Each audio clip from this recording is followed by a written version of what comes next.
So hello nga pala mga ka-farmers. So sa mga mahilig dyan sa itak at saka kutsilyo o yung mga kolektor, ang Bindo Farm Tools po meron kaming bagong natapos o gawa na itak at saka kutsilyo.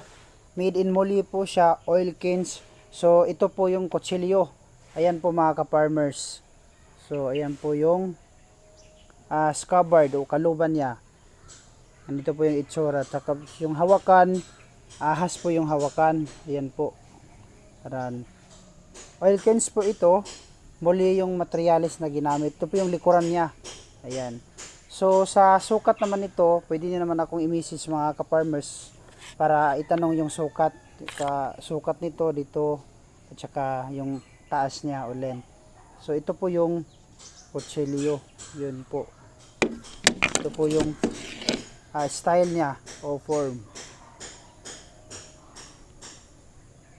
And then ipapakita ko rin sa inyo mga ka-farmers yung itak no na natapos namin. Ganito din siya. Ayan. So ayan siya. Ito yung itak, mahaba to.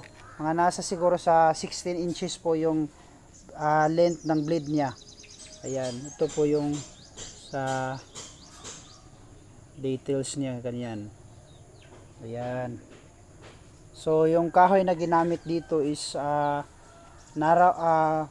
bayong wood nga pala. Yung isa nara wood, ito nara wood. Ito bayong wood to. Ayan. Yan po siya.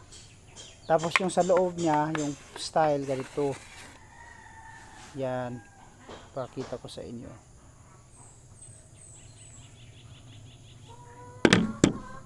Ito. So mga ka-farmers, kung interesado po kayo, mag-message lang po kayo para sa inquiry ng price po nito. No, sa mga interested, shipping po tayo nationwide sa Pilipinas lang, through LBC po tayo.